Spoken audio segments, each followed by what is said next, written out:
सर्वेषु सर्वदा नमस्ते भगवते नारदाय महात्मने कामक्रोधविहीनाय ऋष्यणां प्रवराय च नमस्ते शारदे देवी सरस्वती मतिप्रदे वसत्वं मम जिह्वाग्रे सर्वविद्याप्रदा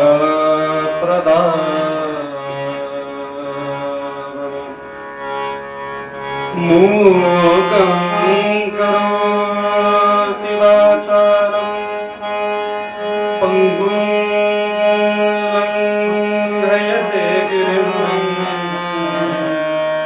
यत्कृपातमहं वन्दे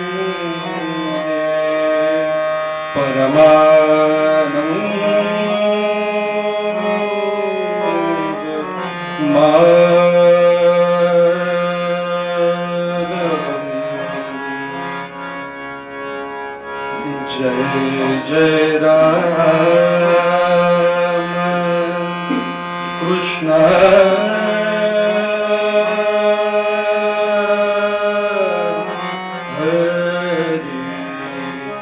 जय जय राम कृष्ण हरि जय जय राम कृष्ण हरि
नवल विनोद विहारी जय जय राम कृष्ण हरि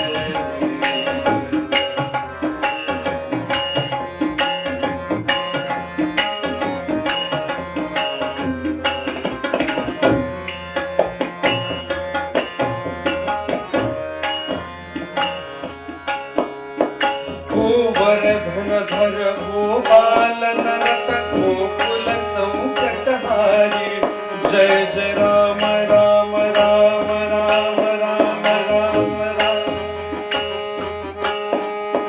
दुर्वासोनुत दुःख विमोचक दुर्जन संगमहारी जय जय राम राम राम राम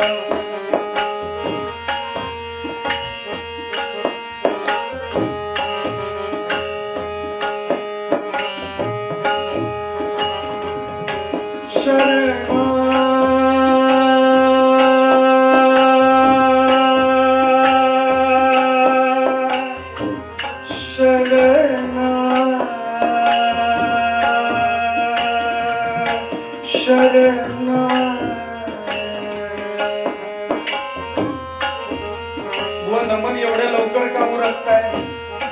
कारण कीर्तन IST नुसार चालू झालं, इंडियन स्टँडर्ड टाइम. 9चं कीर्तन 9:45 ला म्हणून लवकर. शरणागत दीना चरणी रत करुणा दृष्टी निहारी जय जय राम राम राम राम राम राम राम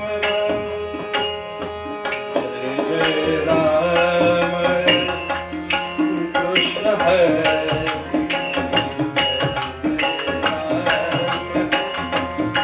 कृष्ण हरि जय जय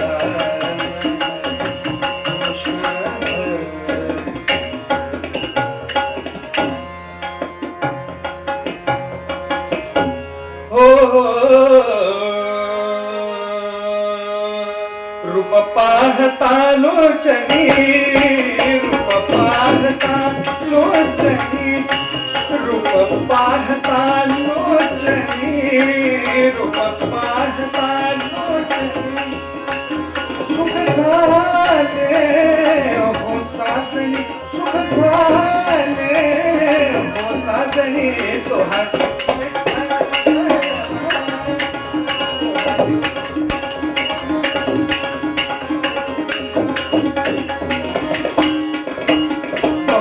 सुकृताची जोडी, बहुत सुकृताची जोडी, बहुत सुकृताची जोडी, बहुत सुकृताची जोडी, म्हणून मी तुम्हाला विचारतोय म्हणून की नको म्हणू, म्हणून म्हणून विठ्ठले आवडी तोहार, विठ्ठल परमा तोहार, विठ्ठल परमा तोहार.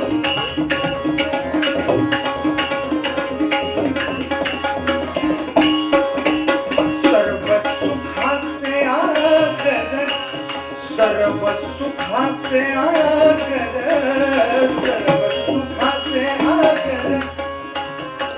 माईकची सिस्टीम बघा, शिटी मारतोय मध्येच.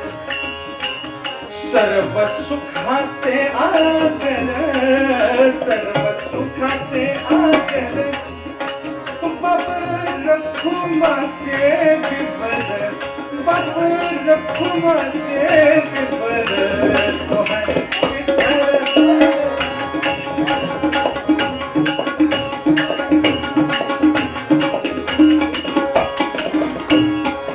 रघुपती राघव राजा राम पतित पावन सीताराम. म्हणा रघुपती राघव राजा राम पतित पावन सीताराम,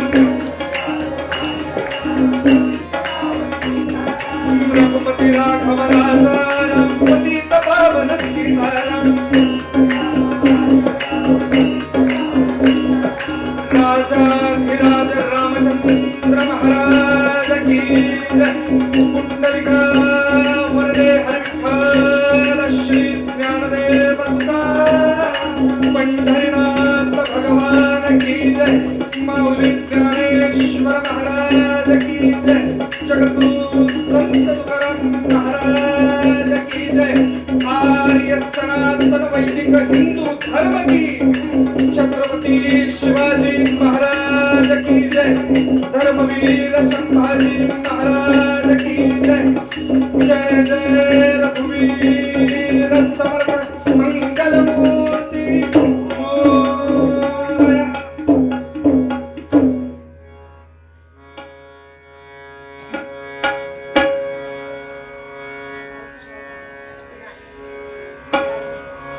अभंग थोडा धावताच म्हणूया. पद ऐकायची असतील तर ललिताला ऐकू. मध्यमातच म्हणूया. हेची थोर भक्ती आवडते देवा,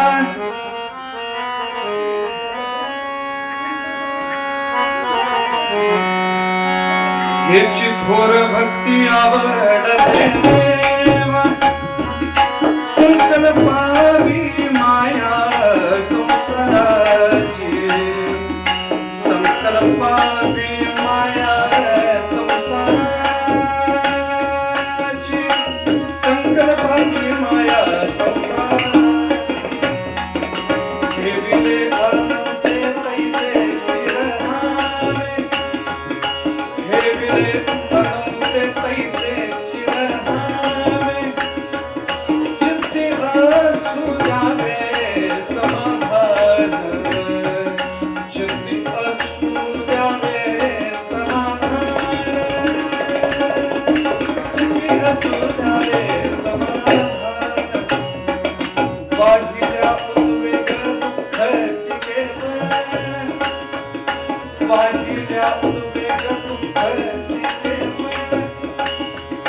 भोगणे ते फळ संसार. संचिताचे भुवने ते फळ संचिताचे भुवने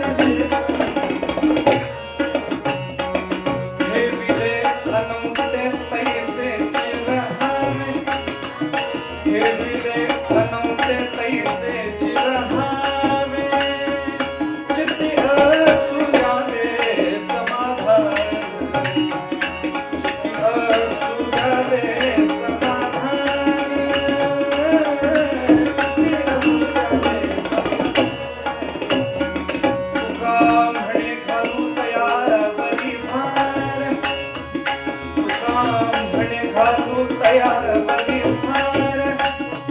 बहुहा संसार तया पाये बहुहा संसार तया पाये तया पाये बहुहा संसार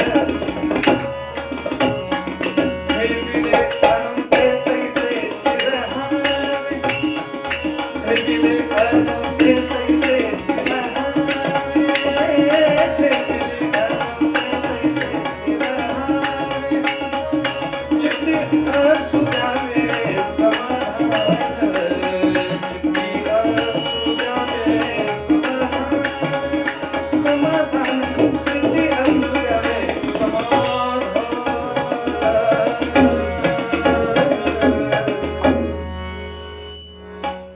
माता रामो मत्पिता रामचंद्रः स्वामी रामो मत्सखा रामचंद्रः सर्वस्व मे रामचंद्रं दयालुरं ज्ञानं जाने नैव जाने न जाने जय जय रघुवीर समर्थ श्रोता वक्ता श्रीराम समर्थ जय जय रघुवीर समर्थ जय जय रघुवीर समर्थ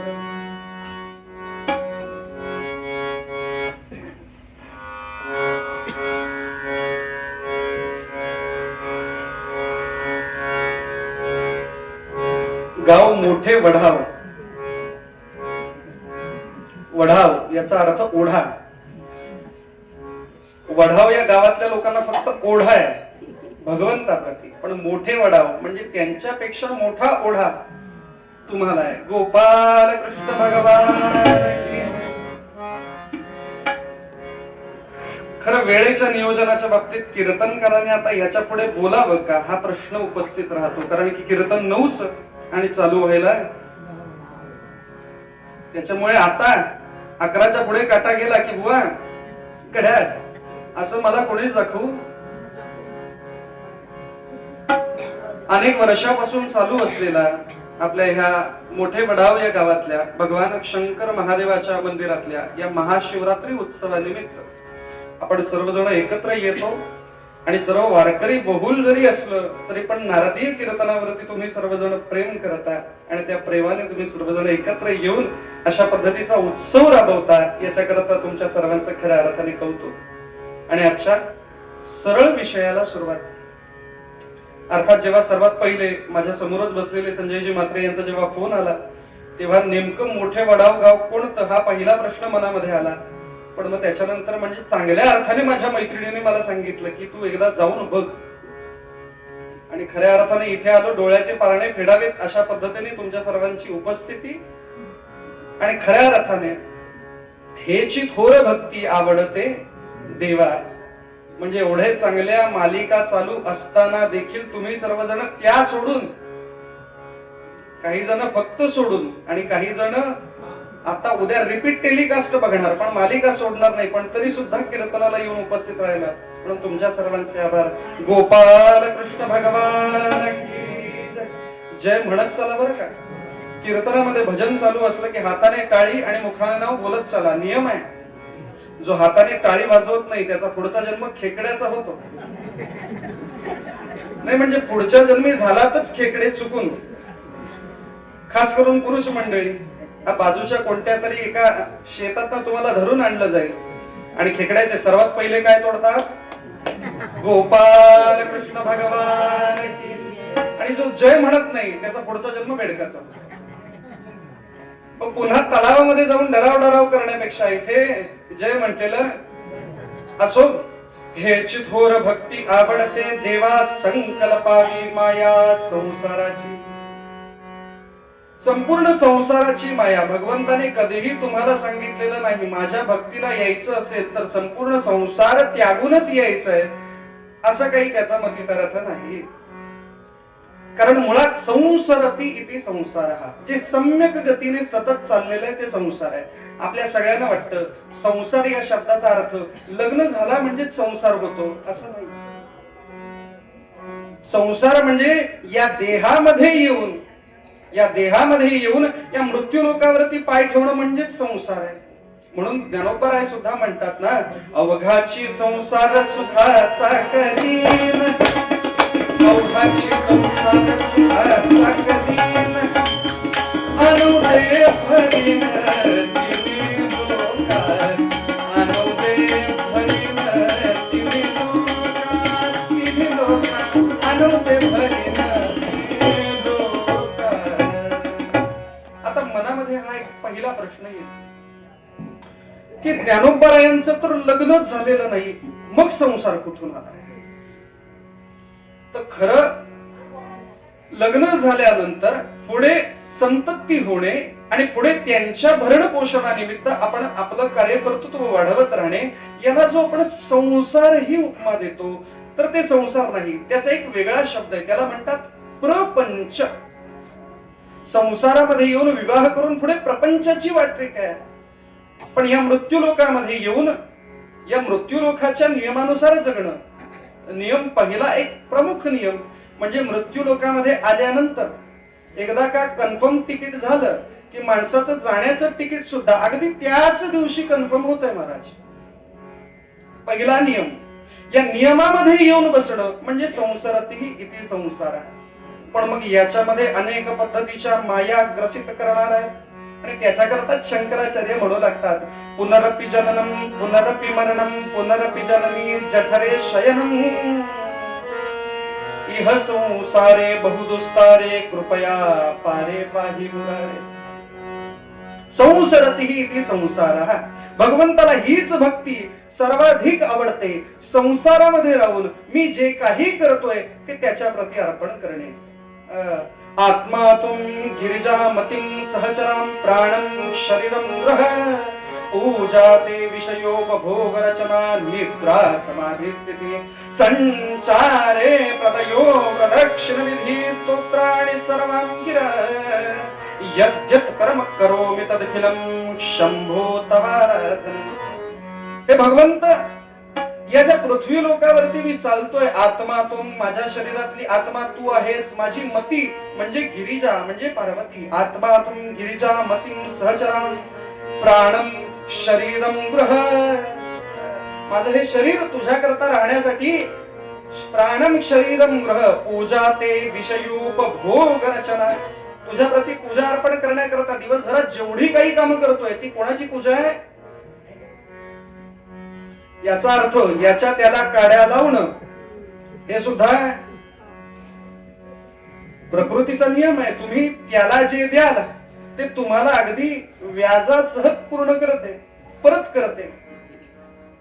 जाग्यात ना सगळे, म्हणजे रात्री 10 नंतरची वेळ म्हटल्यावरती सगळ्यांची बहुतेक झोपण्याचीच आहे.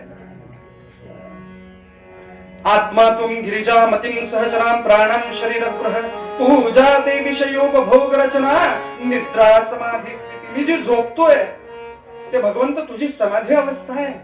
निद्रा समाधी स्थिती संचारे प्रदयो प्रदक्षिण विधी. मी जे जे चालतोय ती तुझीच प्रदक्षिणा आहे. स्तोत्र आणि सर्वांगिर. गिर या शब्दाचा अर्थ वाचा. आपण जे काही बोलतोय ती भगवंताची आराधना आहे. मग मला सांगा, एकदा का हे ठरवलं की मी जे बोलतोय ती भगवंताची पूजा आहे, हे एकदा का मनात ठरवलं तर मग तोंडात अपशब्द येतील तरी कसे हो? प्राणं शरीरं गृह पूजा ते विषयोपभोग रचना निद्रा समाधी स्थिती संचारे प्रदयो प्रदक्षिण विधी स्तोत्राणि सर्वं गिर. आणि हे सगळं करून यद्यत् कर्म करोमि तदखिलं कोणाला? शंभो तवाराधनम. नमः पार्वती पतये हर हर महादेव. हे कोणाला अर्पण करायचंय? त्याला अर्पण करायचं. पण आपण आपल्याला फायदा कसा होईल या दृष्टीने चालतो. त्या निमित्ताने धर्म होतय का, दैव होतय का, त्या गोष्टीचा कधीच विचार नाही. पण मग स्वतःचा फायदा करण्यामध्ये माणूस अक्षरशः या मृत्यू संसाराला तरण्याऐवजी अजून त्याच्यामध्ये खोल खोल खोल खोल रुतत जातो. अगदी छोटासा दृष्टांत दिला की हा सिद्धांत सिद्ध होईल. आता जवळ येत आहेत चैत्र महिना आला की लोकांची वास्तुशांत नवचंडीची घाई. तसंच मोठे वडाव नावाच्या गावामध्ये सहजच एकाच्या घरी वास्तुशांत करायची होती आणि त्यांनी गुरुजींकडे येऊन, गुरुजी नाही आलेत ना कोणी इथे, आले असतील तरी हा फक्त योगायोग समजावा. त्यांनी यादी मागून घेतली आणि त्यांनी यादी लिहिताना हळद कुंकू पिंजर अगदी सगळ्या गोष्टी लिहून दिल्या आणि सर्वात खाली पूजेला 40 नारळ लागणार आहे. आता हे 40 नारळ, अच्छा अच्छा, मग असं करूया, ज्या गोष्टीमध्ये जास्त पैसे गुंतणार आहेत ती गोष्ट आधी खरेदी करूया. जवळच्याच गावामध्ये गेले, म्हणजे मोठे वडाव मध्येच गावामध्ये वाण्याच्या दुकानात गेले आणि सांगितलं की आम्हाला 40 नारळ हवे. दुकानदार पण हुशार, 40 रुपयाला एक नारळ आहे. अहो 40 नारळ घ्यायचे, 1 रुपया तरी कमी करा, तेवढे 5-10 रुपये कमी झाले असते. 40 नारळ घेतले असते. 40 काय 400 जरी घेतले तरी 1 रुपया सुद्धा कमी होणार नाही. आणि महाराज आता मोठे वडाव मधून वडाव गावामध्ये शिरले. आता तिकडच्या वाण्याकडे जाऊन पोचले आणि त्या वाण्याला जाऊन विचारतायत आम्हाला नारळ हवेत, किती हवेत? 40. त्यानेही सांगावं 40 नाही, आमच्याकडे 35 रुपयाला एक नारळ. आता घ्यावा ना गपगुमान, पण नाही, तिथं पण घासाघीस करण्याची पद्धत. जरा 2 रुपये कमी झाले असते तर वाणी हुशार. 40 काय 400 घेतले तरी 1 रुपया सुद्धा कमी होणार नाही. बोलत चला. मला वाटलं झोपलेत सगळे. मग हळूहळू हळूहळू करत अगदी पेण पर्यंत जाऊन पोहोचला आणि पेण मध्ये गेल्यानंतर कळलं की वडाव, मोठे वडाव आणि वडाव मध्ये मिळणारा 40 आणि 35 रुपयाचा नारळ पेण मध्ये अवघा 25 रुपयाला मिळतोय. आता तरी घ्यावं ना. तेवढे 2 रुपये कमी झाले असते तर. असं करत करत महाराज उलटी फेरी वडखळला जाऊन पोहोचला. वडखळला जाऊन कळलं तिथे 25 ला मिळणारा 20 रुपयाला मिळतोय, तरी सुद्धा घ्यायला तयार नाही. का? 2 रुपये कमी झाले असते तर घेतलं असत. आणि हळूहळू हळूहळू पोयनाड पेजारी करत करत करत करत अलिबागला जाऊन पोहोचला पठ्ठ्या. खरं पोहोचला घाई गडबडीतच पोहोचला. बहुतेक आपल्यासारखंच 9ची गाडी 10ला चालू झाली असणार बहुतेक. आणि अलिबागला गेल्यानंतर त्याला कळलं नारळ फुकट आहेत, पण अट एक आहे, स्वतःच्या हाताने काढायचे. लगेच शिट्टी मारली, शिडी आणली, झाडावरती लावली, झाडावरती चढला, नारळाला धरलं, वारा आला, शिडी पडली. कशी पडली शिडी? हे तुम्हाला समजण्यासाठी बरं का. आता नारळाला धरून अडकला महाराज. काय करावं काय करावं सुचेना. त्याने लगेच नोकराला आवाज मारला. नोकर धावत धावत आला. त्याने शिडी लावली, शिडीवरती चढला, त्या माणसाचे पाय धरले, वारा आला, शिडी पडली. कशी पडली शिडी? आता नारळ किती? त्याला लटकलेत किती? बोलत चला, झोपलात नाही ना.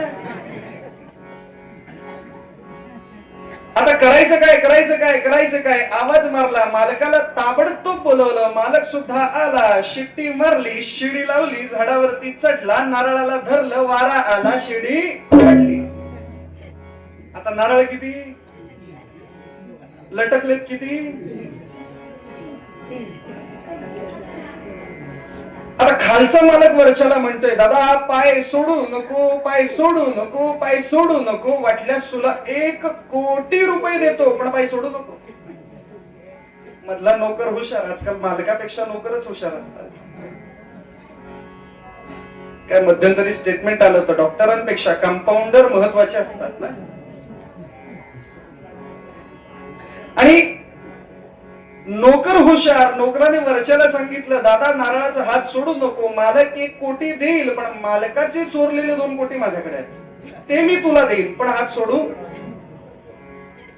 2 रुपयाचा विचार करून मोठे वडाव या गावातनं निघालेल्या माणसाला 3,00,00,000 रुपये मिळत आहेत. हा आनंद झाला, आनंदाने टाळी वाजवली. गोपाल कृष्ण भगवान. शेवटी भोगणे ते फळ. कुठपर्यंत वाचवणार, कुठपर्यंत वाचवणार, कुठपर्यंत वाचवणार. खरं या देहामध्ये येऊन भगवंताप्रती स्वतःची भक्ती अर्पण करणं, धर्माच्या मार्गाने चालवणं, हे भगवंताने आपल्याला गर्भातच शिकवलेलं आहे.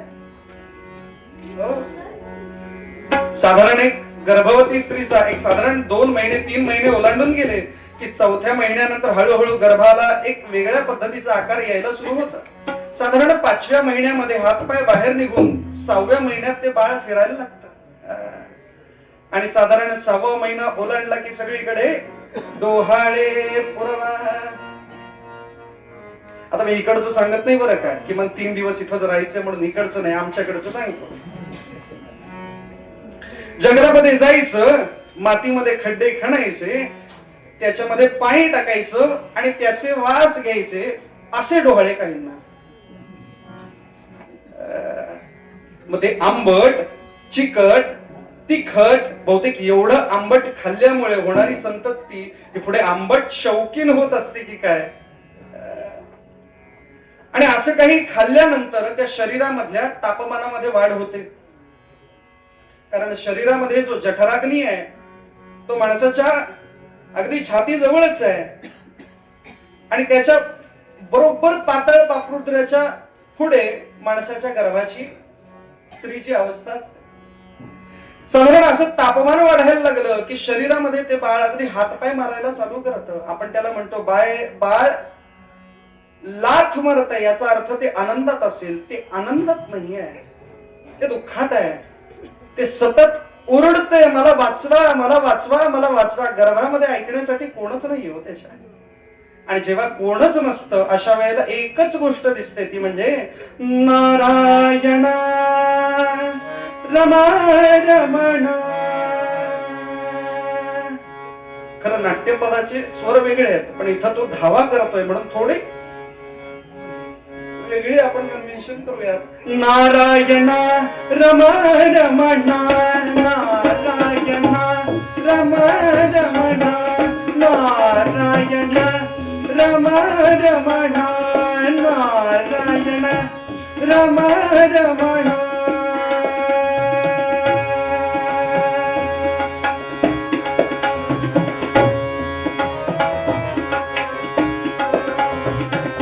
धाव आता श्री हरी जळकरी, बलसाकर गोविंदा. धाव आता श्री हरी जळकरी, बलसाकर गोविंदा. तुझी चरणी सादर वंदन, तुझी चरणी सादर वंदन करितो परमानंद.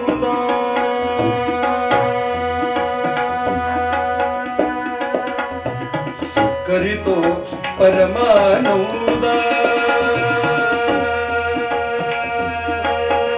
नारायण नारायण नारायण. गोपाल कृष्ण भगवान की. आणि इथे भागवतातलं वर्णन आहे. गर्भो रक्षे ऋषिकेश. त्या गर्भामध्ये ऋषिकेश नावाची देवता प्रकट होते आणि प्रकट होऊन त्या बाळाच्या हातावरती हात ठेवून वचन घ्यायला भाग पडते आणि त्या बाळाला सांगते, बाळा या गर्भावस्थेतनं मी तुला बाहेर काढेन. संसारामध्ये जन्माला येशील तू, या सर्व दुःखातनं दूर होशील, पण मला एक वचन द्यायचंस की इथून पुढे गेल्यानंतर सदैव सत्य, न्याय, नीती, धर्म या मार्गावरती चालायचंस. आणि बाळपण अगदी हसत हसत भगवंताच्या हातावरती हात ठेवून वचन देत.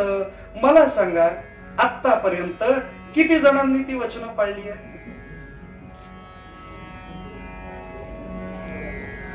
स्वतःच आत्मचिंतन स्वतः करा.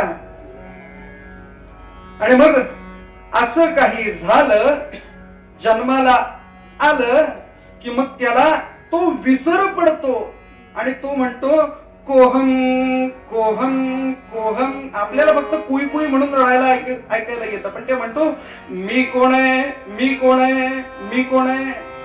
आणि ह्याचा त्याला प्रत्यय आला एकदा का, त्याला समजलं की मी दुसरा तिसरा कोणी नाही, मी भगवंतच आहे, त्यावेळेला तो कोहम पासून सोहम पर्यंतचा प्रवास करतो. पण प्रत्येक जणच करतात असं? माळकरी तुम्ही पण आहात, माळकरी मी पण आहे. आपलाही कोहम पासून सोहम पर्यंतचा प्रवास होतो का? हा ज्याचा त्याचा आत्मचिंतनाचा विषय महाराज. आणि म्हणून संकल्पावी माया ती माया एकदा दूर केली की भगवंत सापडलाच समजायचा, तो भेटलाच, तो सोयरा झालाच. पण त्याच्यासाठी हे माया नावाचं आवरण काढून टाकायचं. हे माझं, ते माझं, ते माझं, ते माझं. लहानपणापासून माझं माझं करतो ना. लहान मुलगा असला, चॉकलेट दिलं म्हणजे थोडं अजून मोठे झाले, 10वी मध्ये चांगले टक्के मिळाले की बरं आता पुढे काही नको. साधारण 12वी कॉलेजच्या पुढे गेलं की अगदी नोकरी मिळाली तर पास झालो, आणि नोकरी मिळाली की बरे. नोकरी मिळाल्यानंतर छोकरी. आता छोकरी मिळाल्यानंतर तरी शांत, बाळ होणार. मग त्या बाळाचं शिक्षण, त्याची नोकरी, त्याची छोकरी पर्यंत हे म्हातारा जाऊन पोचत 60ला. आता तरी शांत व्हावं ना, 60 शांत व्हावं ना. पण नाही, तेवढं नातवाचं तोंड बघितलं की जातो. मग नातवाचं तोंड बघितलं आता तरी शांत, तेवढं नातवाच्या हळदीमध्ये नाचलो की संपलं बाजार. आणि नातवाची हळद येता येता याला आबीर गुलाल लावण्याची वेळ येते. गोपाल कृष्ण भगवान. ही माया, ही माया एकदा का भगवंताप्रती अर्पित केली की संकल्पावी माया संसाराची. मग कसं राहायचं? भगवंताने जसं ठेवलंय अगदी तसं त्याच्याप्रती समर्पित होऊन ठेविले अनंते तैसेची राहावे, चित्ती असू द्यावे समाधान. कारण नंतरच बघितलं ना, नारळ घ्यायला इथून अलिबागला पोहोचलेला, वाहिल्या उद्वेग दुःखची केवळ. कारण हा देह तरी नाशिवंत रे, मळमूत्राचा दांभा. पण काय वरी चर्म पांघरले. आज प्रत्येकाच्या शरीरावरती त्वचा नावाचं आवरण जर काढून टाकलं तर सगळे सारखेच आहेत. पण तरी सुद्धा मी याच्यापेक्षा श्रेष्ठ कसा, मी याच्यापेक्षा मोठा कसा, हे दाखवण्यामध्ये आपण अधिक वेळ घालवतो. एक खूप सुंदर वाक्य स्वामी विवेकानंदांचं. सुखी राहायला जास्त खर्च लागत नाही, दुसऱ्यापेक्षा अधिक सुखी राहण्यामध्ये खर्च होतो. कारण आपण सतत टॅली करतो, त्याला ते मिळालंय मला नाही, त्याला ते मिळालंय मला नाही. अरे पण तुला भगवंताने किती दिलंय याचा विचार एकदा का तू केलास? वाहिल्या उद्वेग दुःखची केवळ, भोग नेते फळ संचिताचे. आणि हे करून संसारामध्ये जर अनेक पद्धतीच्या अडचणींनी ग्रसित झालोच, अनेक दुःखांनी ग्रसित झालोच, तर अशा वेळेला तू का म्हणे घालू तया भार. एखाद्या का त्याच्यावरती स्वतःच संपूर्ण भार टाकून दिला. महाभारतातली अत्यंत सुंदर कथा आहे की ज्याच्यामध्ये द्यूत सभेमध्ये द्रौपदीला उभं केलंय. आता सर्वही डाव हारून गेलेले आहेत, आत्ता लावण्यासाठी कोणी नाही, म्हणून द्रौपदी उभी राहिली. द्रौपदी डावावरती लावली, तीही हारली. तिला झिंजा उपटत खेचून आणलं आणि आणल्यानंतर दुर्योधनाने सांगितलं ही जिंकून गेली आहे, याचा अर्थ ही आपली दासी आहे. हे दुशासना काढ रे तिचे कपडे. मग शेवटी ती सगळ्यांची प्रार्थना करू लागते. अरे भीष्माचार्य तुम्ही वाचवा. राजा तर आंधळाच होता, धृतराष्ट्र तू सुद्धा नाही. अगदी विकर्ण घोर, अगदी भीष्माचार्यांपासून ते कृपाचार्यांपर्यंत, द्रोणाचार्यांपर्यंत सगळ्यांची विनवणी केली. कोणी वाचवायला आलं का हो? मग त्याच्यानंतर प्रयत्न केलं, आता मी स्वतःहून स्वतःचे कपडे तोंडात दाबून ठेवते, म्हणजे मी तरी माझी लाज ठेवेन. पण त्याच वेळेला गोपालकृष्ण द्वारकेमध्ये आहेत आणि सत्यभामा मंदिरामध्ये सतत धावत पलंगावरनं उठून खिडकीमध्ये जात आहेत आणि परत येऊन पलंगावरती झोपतायत. सत्यभामा विचारतीये, आज एवढी द्विधा स्थिती काय हो भगवंत तुमची? तेव्हा गोपालकृष्ण सांगतात, अरे ती बाकी सगळ्यांना बोलवतीये, पण जो तिला वाचवण्याकरता तयारीच आहे तो आतापर्यंत तिला सुचलेलाच नाही. सुचलेलाच नाही. आणि मग शेवटी स्वतःच सुद्धा आता काही अवस्था नाही राहिली, स्वतःच्या तोंडून सुद्धा स्वतःचे वस्त्र खेचले गेले. अशा वेळेला तिला तो आठवला, तुम बिन मोरी कोण खबरले रे, कोण खबरले, कोण खबरले.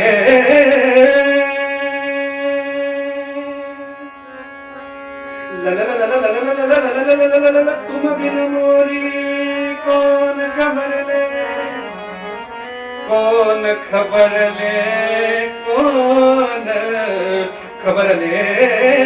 तुम बिन मोरी कोण खबरले, गोवर्धन गिरधारी, हो गोवर्धन गिरधारी.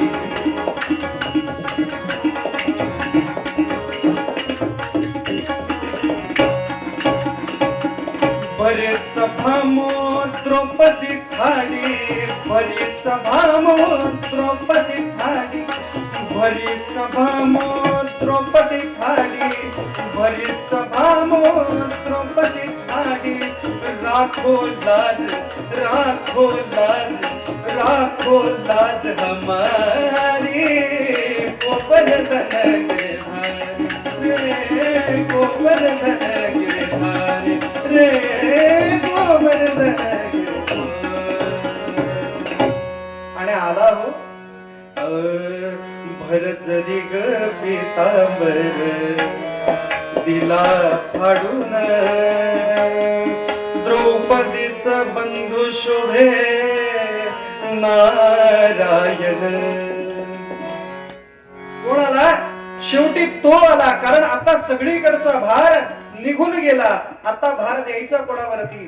भगवंतावरती. आणि एकदा त्याच्यावरती भार सोडला की त्याचं वचन आहे, एवं सतत युक्ता ये भक्तास्त्वं पर्युपासते तेषां नित्याभियुक्तानां योगक्षेमं वहाम्यहं गोपाल भगवान. आणि हे एकदा का त्याच्या प्रती समर्पित झालो की भक्ती कशा पद्धतीने सुदृढ होते आणि त्याच्याकरता भगवंत कशा पद्धतीने पुन्हा पुन्हा भक्तांच्या रक्षणाकरता येतात. फक्त माया संकल्पी की कशा पद्धतीने, ऐकू थोडा कमी करा, ज्या पद्धतीने तो भगवंत येतो. जेव्हा तारीख घेतली तेव्हा मनामध्ये एक शंका की गाव खूपच आतमध्ये, लोक ऐकायला येतील ना. बहुतांशी बऱ्याच वेळेला हा प्रश्न मनामध्ये उपस्थित राहतो. कारण बहुतांशी ठिकाणी कीर्तनाला गेल्यानंतर कोणीच असतो, कोणीच नसतो. एका गावामध्ये असंच कीर्तन, हळूहळू सगळी माणसं पांगायला लागली. एक एक एक एक एक एक करत अगदी टाळकरी मंडळी ही निघून गेली, तबलेवाले पेटीवाले सगळे निघून गेले. फक्त समोर एक माणूस बसला होता. मी अगदी खुश, अगदी लक्ष लावून ऐकतोय माझं कीर्तन. नाही सगळं कीर्तन झाल्यानंतर मी त्याला विचारलं, वा वा पठ्या वा, कीर्तन माझं अतिशय सुंदर, वा वा, तूच माझा खरा सत्शिष्य. म्हणजे कसलं सत्शिष्य बुवा, बाकीचे सगळे तर निघून गेले, तुम्ही ज्या सतरंजीवर उभे होते ती सतरंजी माझी होती म्हणून तुमच्या करता उपस्थित राहिलं. पण असंच प्रेम उद्या सुद्धा द्यायचं बरं का. आज फक्त दुर्वास भोजन आहे, पण उद्या भगवान शंकरांच्या विवाहाचं चरित्र आपण ऐकणार आहोत. महाशिवरात्रीनुसार आपण अनेक व्याधाचं चरित्र असेल, चिलया बाळाचं अनेक आख्यानं ऐकली आहेत, पण खरी महाशिवरात्र म्हणजे भगवान शंकरांचा विवाह. आणि ते आख्यान ऐकण्याकरता आवर्जून उद्या यायचं.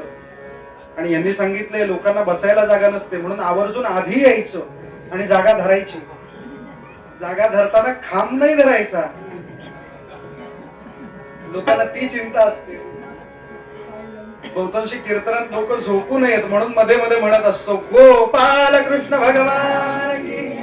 लोक जय म्हणाले की मला कळतं हो हो हो जागे आहेत जागे आहेत जागे आहेत. साधारण कीर्तनाच्या नियमानुसार आख्यानाला सुरू करण्यापूर्वी 1-2 मिनिटं भजन आणि आख्यानाला सुरुवात. रघुपती राघव राजाराम पतित पावन रघुपती राघव राजाराम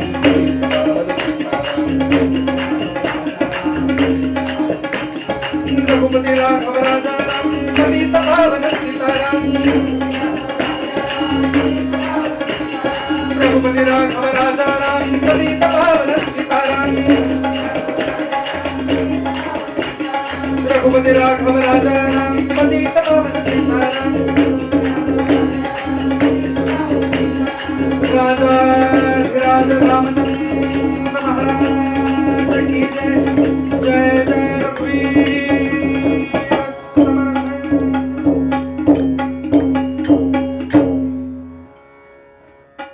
बहुतांशी भक्ती करायला गेलो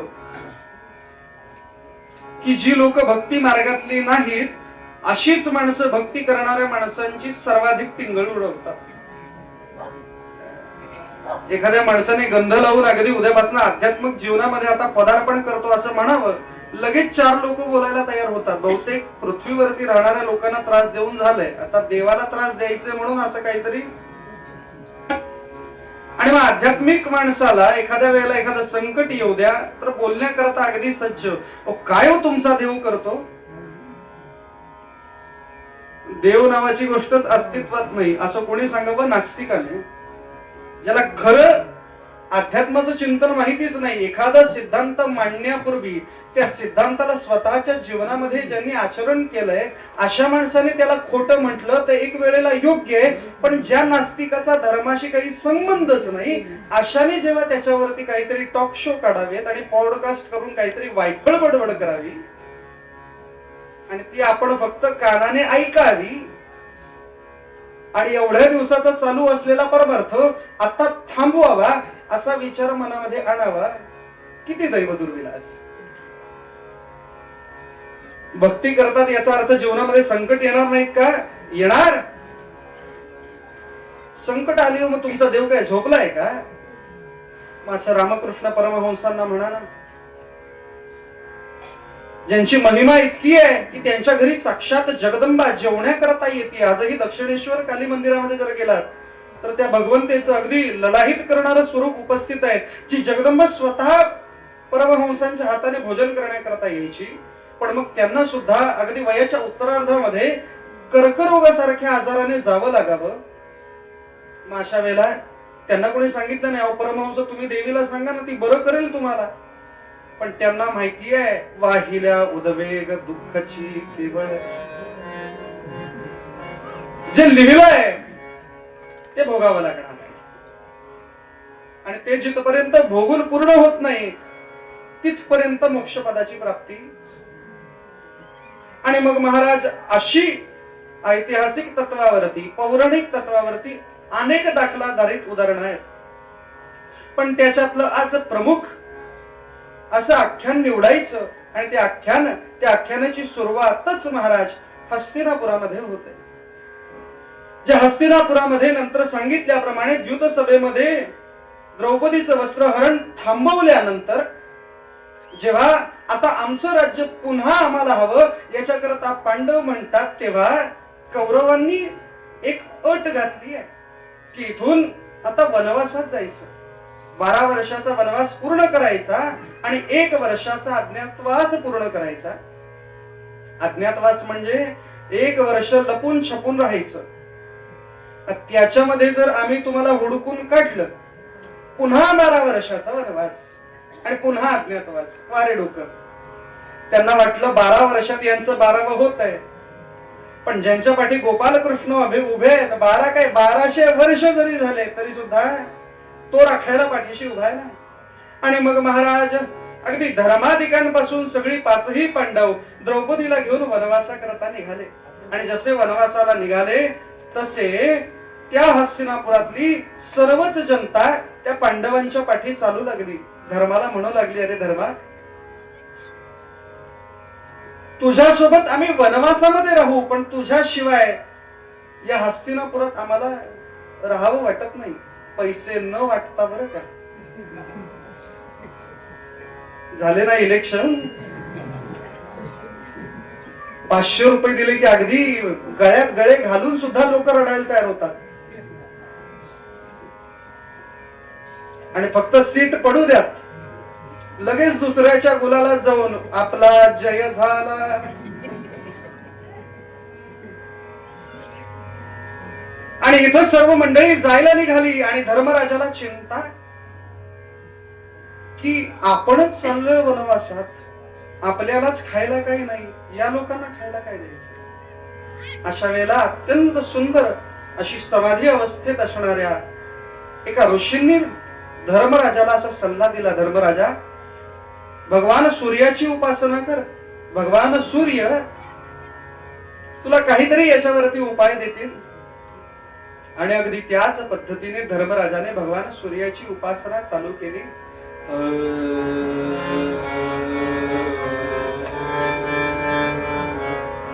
तेजो निलो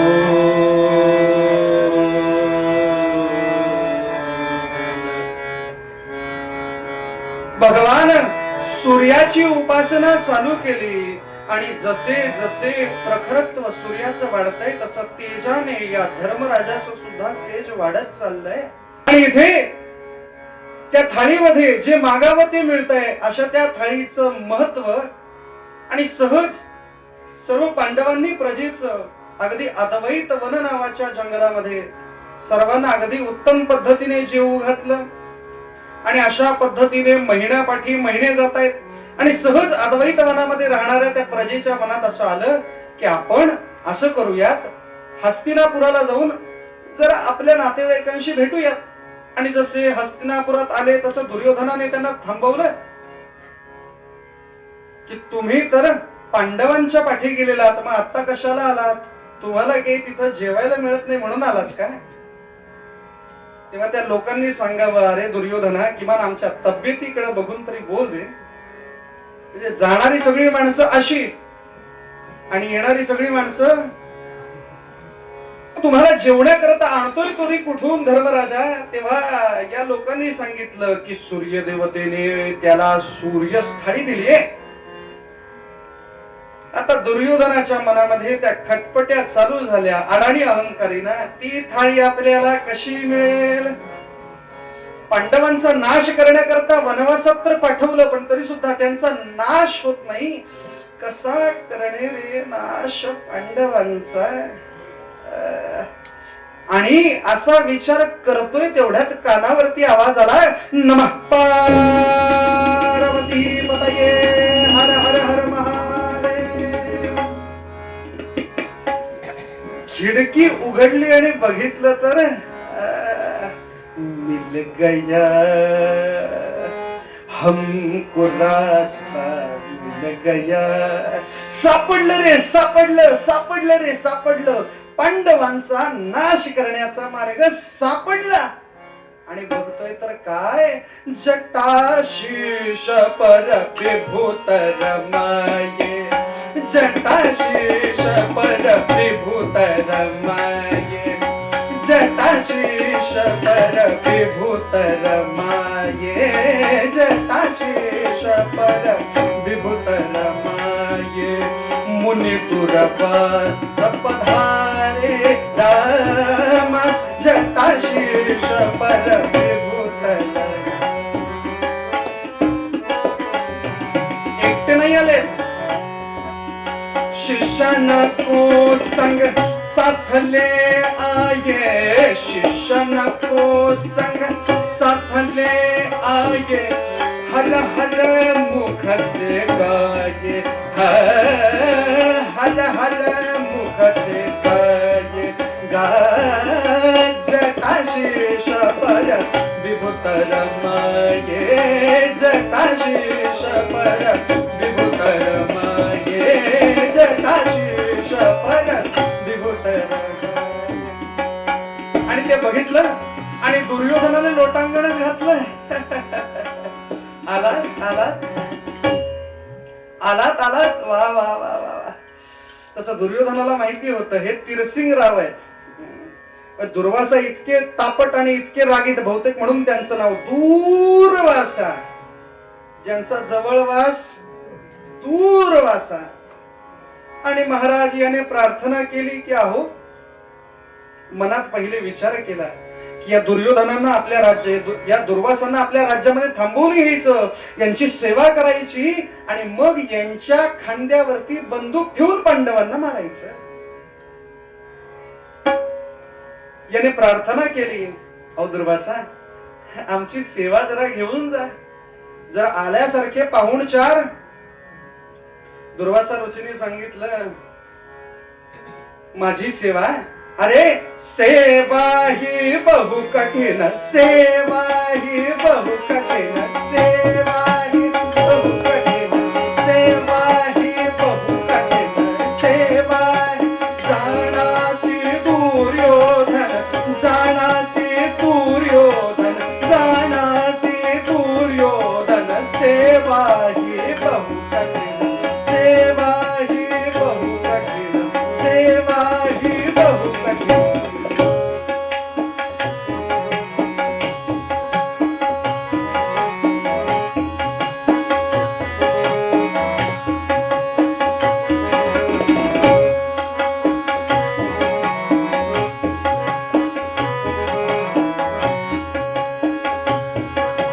आमची सेवा करायची,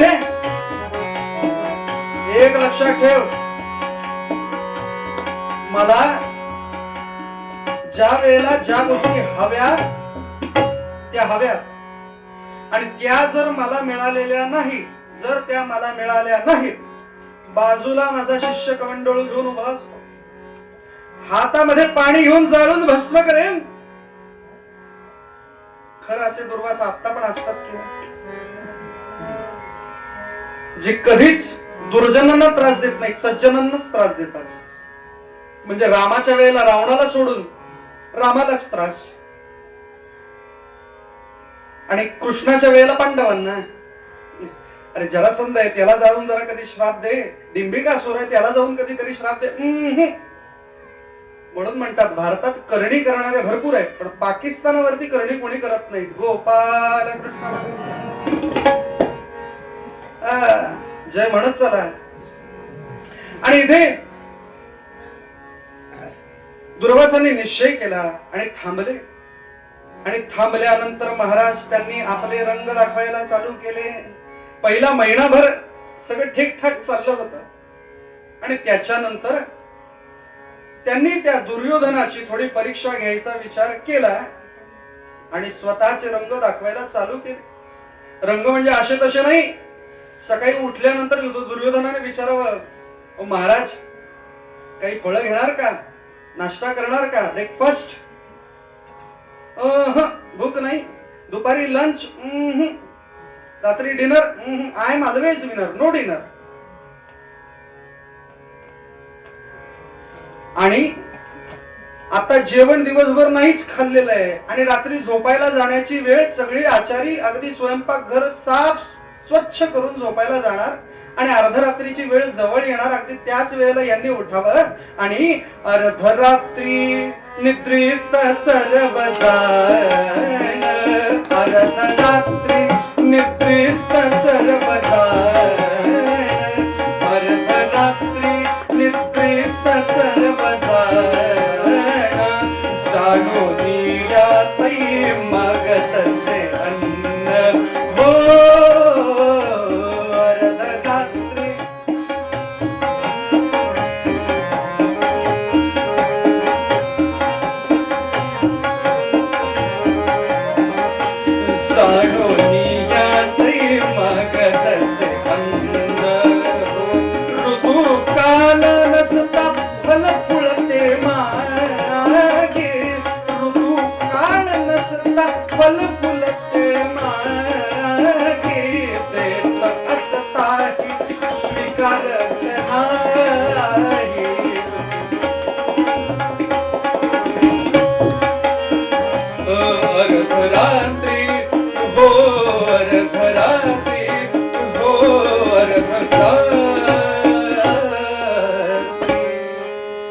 अर्धरात्री निद्रिस्त सर्व जाणो नियातही मागत असे अन्न. सगळे झोपल्यानंतर उठायचं, ठक ठक ठक उठा, काय भूक लागली, काय हवंय दुर्वासा जेवायला? आमरस पोळी हवी आहे. डिसेंबर महिन्यात अहो अजून आंब्याला मोहर नाही आला, तुम्हाला आमरस पोळी कुठून आणायची?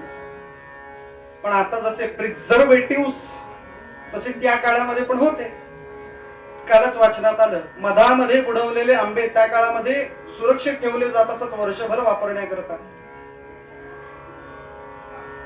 अजून एक दुसरी पद्धत होती, मिठामध्ये सुद्धा आंबे बुडवून ठेवले जात, ज्याला अलीकडे आपण लोणचं असं म्हणतो.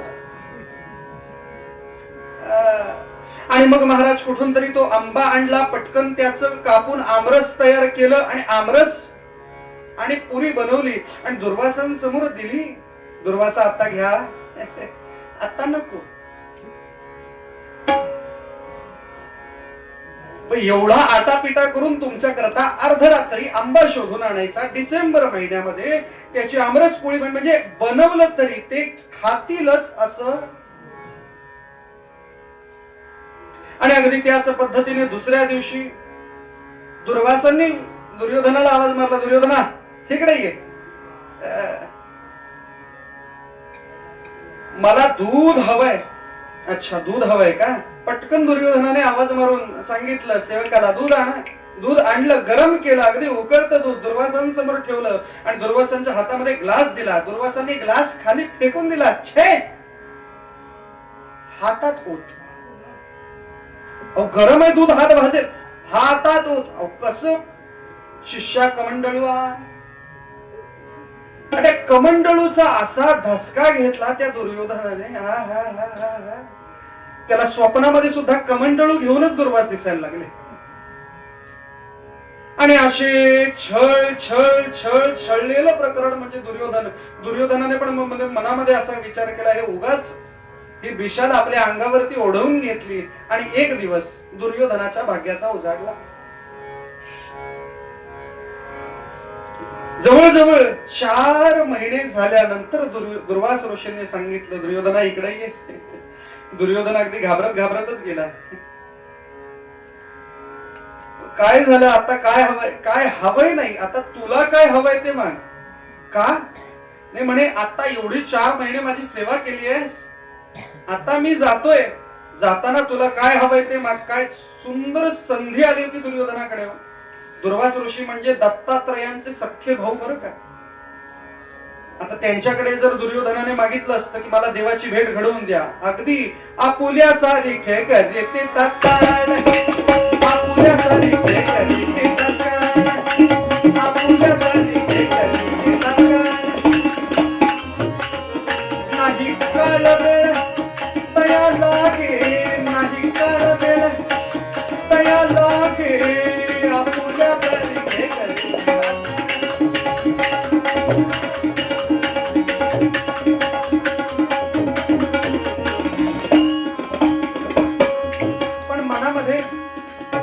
पण मनामध्ये मात्र अशुद्ध विचार. सेवा करायची आहे पण ती कशा करता? पांडवांचा अंत करण्याकरता. मग त्या सेवेला काही अर्थ. पण मग शेवटी काय मागावं म्हणून दुर्वास ऋषींकडे दुर्योधनाने मागितलं. काय मागितलं? आता जाव्यात वैतवना,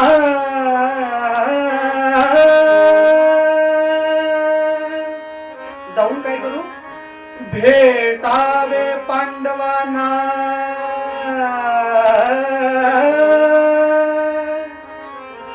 अच्छा भेटून काय करू?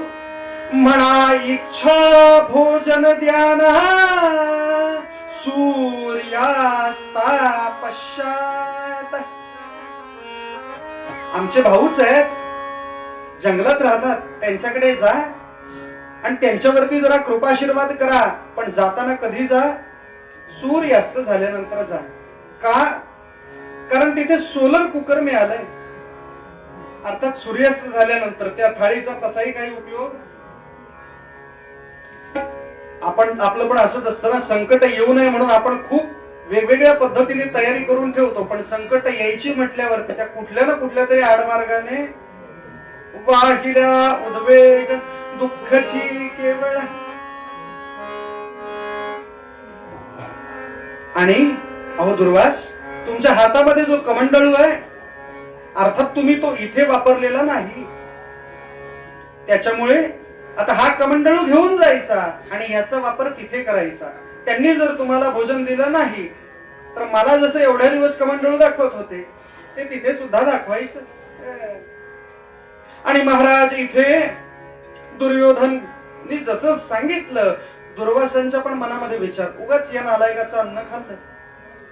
नाहीत्या लोकांची शीत तोंडात गेल्यानंतर माणसाची विचार करण्याची स्थिती सुद्धा बदलून जाते. आणि अशा पद्धतीने दुर्वास ऋषी गेले आणि अगदी अद्वैत वनामध्ये त्याच वेळेला सूर्यास्त झाल्यानंतर आत्ताच कुठेतरी सर्व स्वयंपाकघर साफ करून सर्व पांडव झोपी गेले. द्रौपदी झोपायला जाणार तेवढ्यात कानावरती आवाज, नमः पार्वती पतये हर हर हर महादेव. आणि ही गर्जना ऐकली. मात्र गर्जना ऐकोनी उठले सकल, गर्जना ऐकोनी उठले सकल, गर्जना ऐकोनी उठले सकल, गर्जना ऐकोनी उठले सकल. वंदिताती पाय,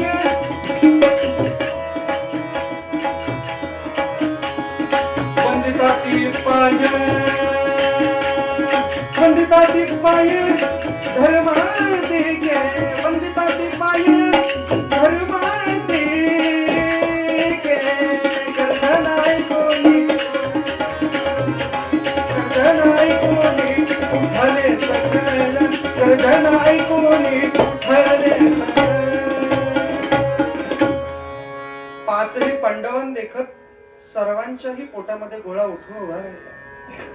अरे या एकट्या माणसाला सांभाळणं म्हणजे कठीण, आणि त्याहून हे 7,000 शिष्यगणांसह आले. आता काय करावं, आता काय करावं. भक्ताचं लक्षण हेच आहे ना, की त्याच्यावरती संकट पडलं तर बाकी दुसऱ्या कोणत्याही गोष्टीचा तो विचार करत नाही. म्हणून संत सुद्धा सांगतात, भक्त तोची जाणा जो देही उदास, भक्त तोची जाणा जो देही उदास, हो भक्त तोची जाणा जो देही उदास. गेले आशा पाश निवारून, गेले आशा पाश निवारोनी, निवारोनी गेले आशा पाश निवारोनी. विषय तो त्यांचा झाला नारायण, विषय तो त्यांचा झाला नारायण, विषय तो त्यांचा झाला नारायण. नावडे ते जनधन माता पिता, नावडे ते जनधन माता पिता, नावडे जनधन. आणि आता द्रौपदी पटकन पुढे आली आणि विचारलं, दुर्वास स्वागतम सुस्वागतम, काय हवंय. इच्छा भोजनम. इच्छा भोजन म्हणजे दुर्योधनाकडे डिसेंबर मध्ये आंबे मागत होते, इथं उलट फणस मागितलं तर आणायचं कुठून. पोटात गोळाच येऊन उभा राहिला. पण मग अशा वेळेला बुद्धी चातुर्य कामाला येतं. पांडवांकडे तेवढा हजर जबाबीपणा होता बरं का. तरी पटकन दुर्वास ऋषींना सांगितलं, दुर्वास आहो तुम्ही जेवायला आलात, आपल्याकडे पद्धत आहे, पाहुणा घरी आला की तो पहिले आंघोळ करतो. अर्थात आता अशी पद्धत, पूर्वी साधू संत येती घरा तोची दिवाळी दसरा, आता तसं नाही. साधू संत येती घरा खिडक्या दार, तुम्हीच म्हणताय, मी म्हटलेलं गोपाल कृष्ण भगवान. आणि इथे दुर्वास ऋषी 7,000 शिष्यगणांसह स्नानार्थ निघून गेले. आणि इथं द्रौपदीने स्वतःचे डोळे मिटले आणि त्या भगवंताचा धावा सुरू केला. महाराज धावत ये सखा, धावत ये सखा, धावत ये सखा, यतुराया धावत ये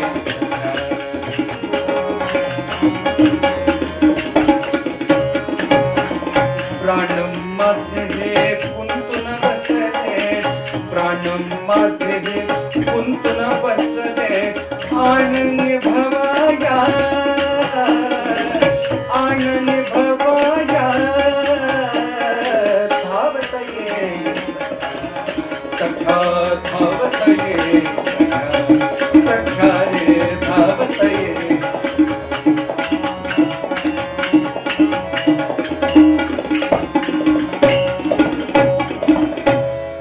आणि हा धावा कानावरती जातोय आणि इथं द्वारकेमध्ये गोपालकृष्ण आत्ताच सगळं उरकून जेवायला बसले. तर इथे रुक्मिणीने नाना पद्धतीचे भोजन 56 प्रकारचे नैवेद्य षड्रसान्न भोजन भगवंतासमोर प्रस्तुत केलं. आताच हळू बासुंदीला पुरी लावून ती ग्रहण करणार तेवढ्यात कानावरती द्रौपदीचा आवाज आला आणि जसा आवाज आला तसा महाराज धावून या अद्वैत बना धावून या अद्वैत बना धावून या अद्वैत बना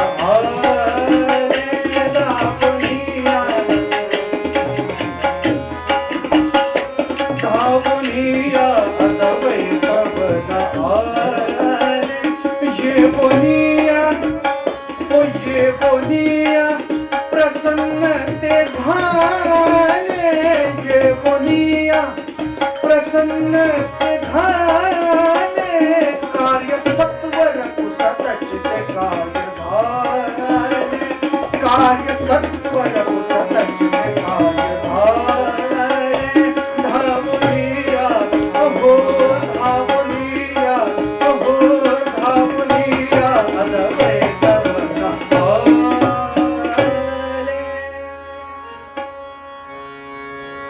आणि इथे बंद झालेले डोळे द्रौपदीने उघडावे. समोर साक्षात उभा महाराज श्याम वरण तन पीतम सनगद श्याम वरण तन पीतम सनगद श्याम वरण तन पीतम सनगद श्याम वरण तन पीतम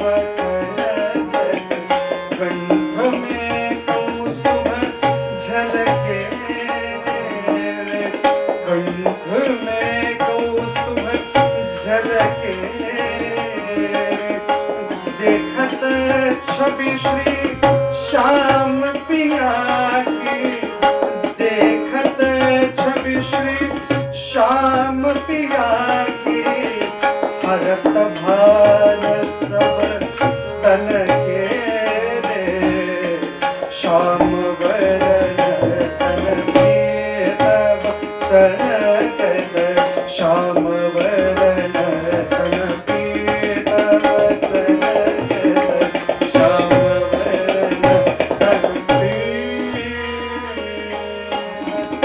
बालकृष्ण. आणि भगवंत साक्षात येऊन उभे राहिले. भगवंताचं रूप म्हणजे आ हा हा हा हा कस्तुरी तिलकम ललाटपटले वक्षस्थळे कौस्तुभम नासाग्रे नवमौक्तिकं करतले वेणुकरे कंकणं सर्वांगे हरिचंदनं सुलसितं कंठे च मुक्तावळी गोपस्त्री परिवेष्टित विजयते गोपाल चूडामणि गोपाल कृष्ण भगवान की.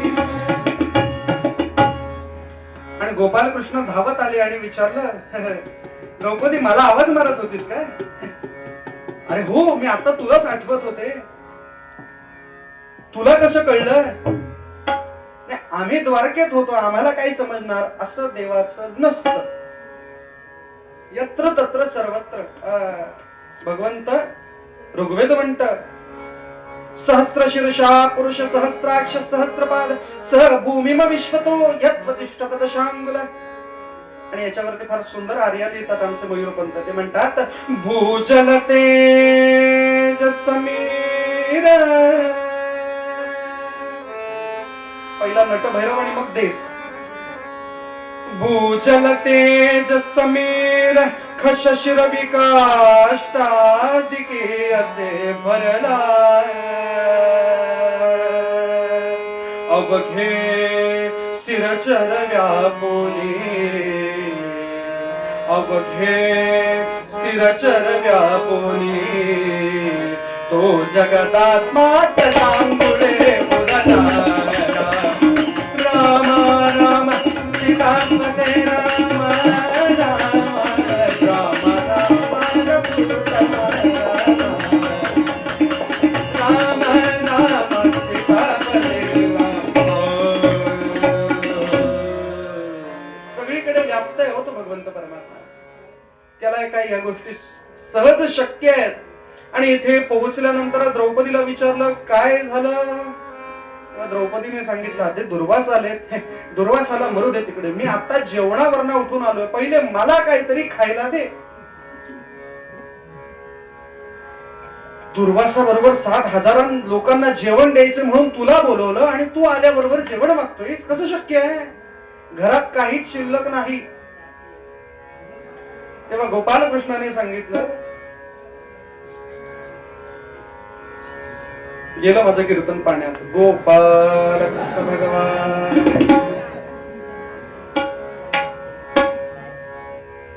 आणि इथे गोपाल कृष्णाने विचारलं काहीतरी खायला दे. काहीच नाहीये, काहीच नाही. अगं हा माझ्या कानावरती बातमी आली होती म्हणे सूर्यदेवतेने काहीतरी सोलर कुकर दिलंय, ते दाखव जरा कसं आहे. म्हणजे जाड आहे की पातळ आहे, मुंबईचा माल आहे की उल्हासनगर वरनं उचलून आणलाय, जरा बघू दे.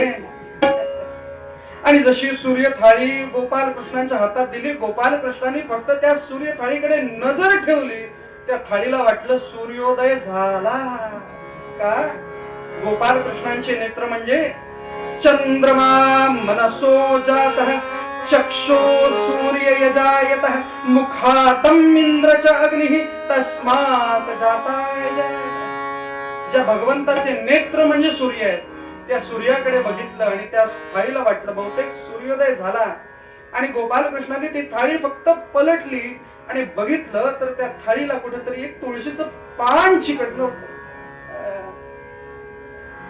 बुद्धीने आलास ना दुर्वासा, माझ्या भक्तांना पराजित करण्याकरता आलास ना, माझ्या भक्तांना त्रास देण्याकरता आलास ना, आता या बुद्धीचा डाव बुद्धीनेच कसा पालटतो ते फक्त बघ. आणि गोपाल कृष्णांनी फक्त ते तुळशीचं एक पान घेतलं आणि ग्रहण केलं आणि द्रौपदीला सांगितलं बस माझी आई पुरे. याच्यावरनं लक्षात येतं देवाला किती पाहिजे याच्यापेक्षा कसं पाहिजे याला महत्व आहे. पत्रम पुष्पम फलम तोयम त्यागा छंदम निरंतरम, हे औपचारिक आहे, हे उपचार आहेत, ते औपचारिक आहेत. देवाला 108 पानं व्हायची की 1008 पाठ हे नंतरचा विषय आहे. तुम्ही कसं वाहताय. नाही तर गुप्ता बुवांना आणा पुरणपोळी खायला द्या आणि म्हणा माझ्या समोर आणून पुरणपोळ्या ठेवल्या, मी आनंदात अगदी खायला मिळणार आहेत. आणि समोरच्याने म्हणा बुवा मिळतायत ना फुकट घ्या. त्याला काही उपयोग आहे का. एखाद्याच्या घरी जावं, त्याने अगदी श्रीखंडाचा थाट आणावा, अगदी बोट वगैरे, आणि समोर बसलेला त्यांचा छोटा मुलगा पिंट्या श्रीखंड गरगर वाटतंय, आंबट आंबट आहे. त्याने म्हणावं हे आज आणलेलं नाहीच. मग कधी आणलंय. काय नाही, आई सकाळी बाबांना म्हणत होती गेले 2 आठवडे झाले श्रीखंड आणलंय, बुवांना बोलवताय की बैलाला घालू. त्याला काही अर्थ आहे का. किती देताय याच्यापेक्षा कसं देताय हे महत्वाचं. तुमचा भाव त्याच्यामध्ये असणं आवश्यकतेचं आहे. संकल्पावी माया संसाराची. आणि ते एक पान मिळालं आणि मग महाराज गोपाल कृष्णांनी जी माया उभी केली. इथे गंगा तीरावरती साधूजन दुर्वासा ऋषींसह स्नान करून बाहेर आल्याबरोबर त्यांना असं वाटलं आपण वाळवंटात नाही आहोत, आपण 5 स्टार हॉटेल मध्ये आहोत. अगदी मांडव घातलेला आहे आणि बसायला अगदी चंदनाचे पाट मोठे मोठे, या बाजूला उशी या बाजूला उशी, पाठी उशी, फक्त डोक्यावर उशी नव्हती. आणि समोर चांदीचं ताट आणि त्या ताटामध्ये मुक्तेश्वर वर्णन करतात. अरे अगदी वरती सुंदरता, अगदी वरती सुंदरता, वरती अगरबत्तीचा वास, वरती अगरबत्त्याचा थाट,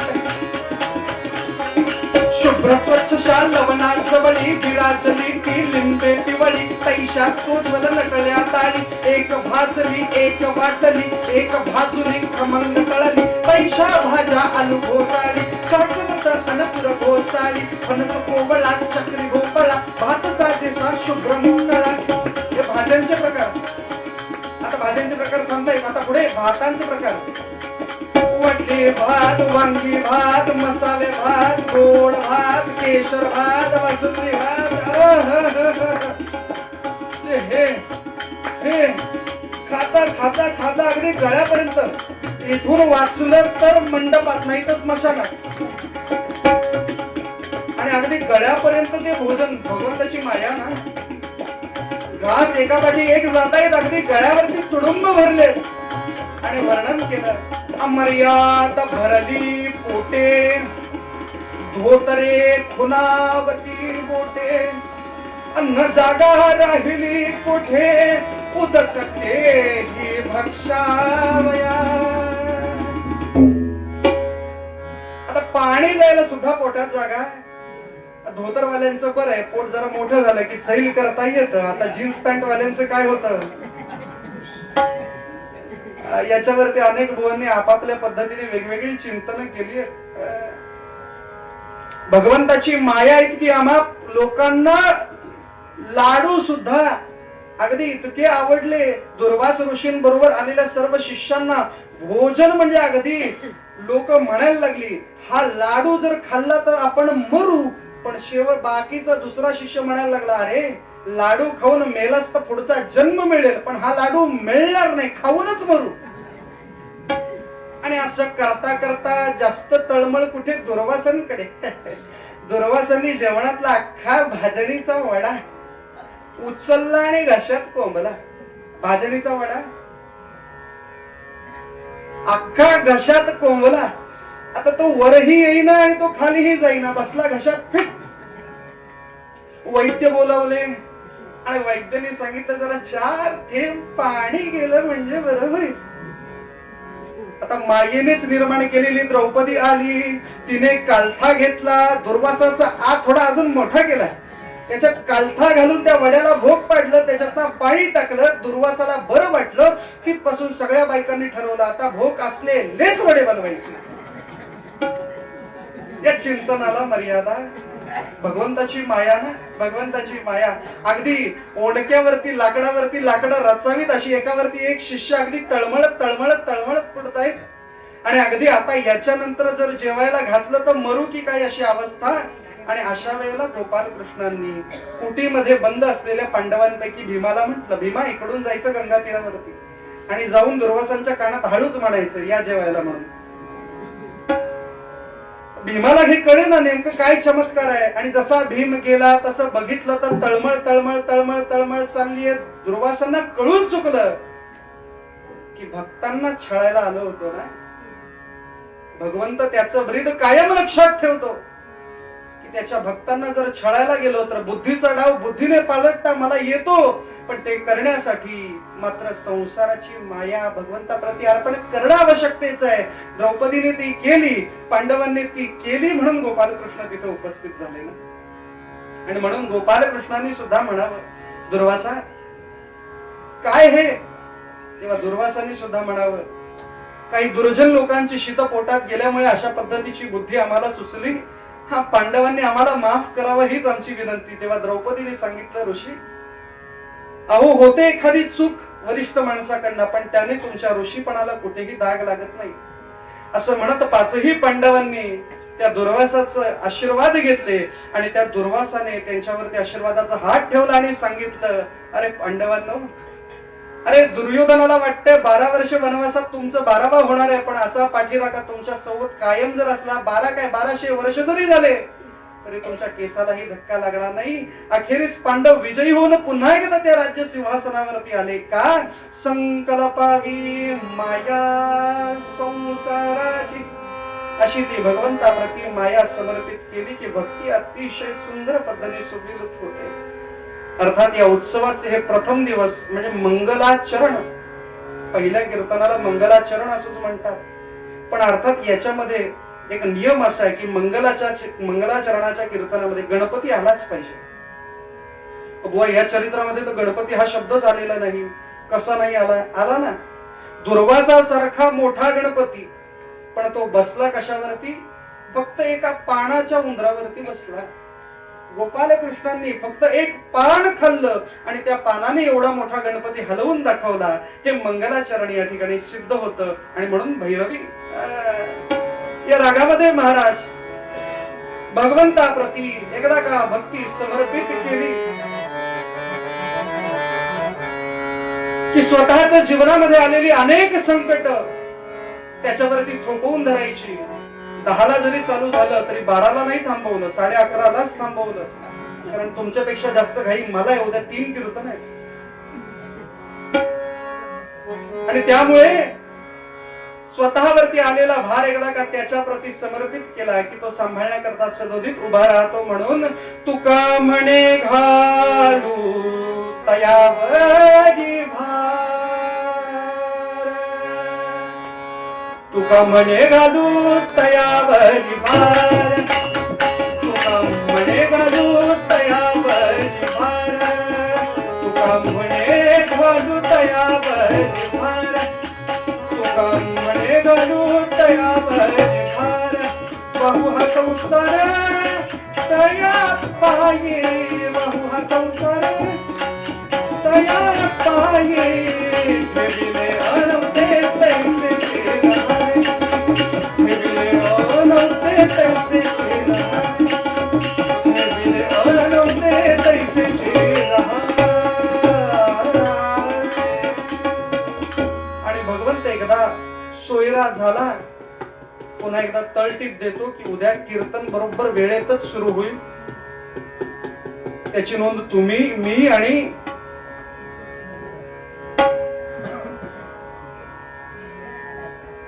एकदा का तो भगवंत सोयरा झाला की त्याच्या ठिकाणी प्रार्थना एवढीच, हे चिदान देगा देवा तुझा विसरण व्हावा, गुण गायन आवडी, हे माझी सर्व जोडी, कलगे मुक्ती धन संपदा, देगा तुझा तुका म्हणे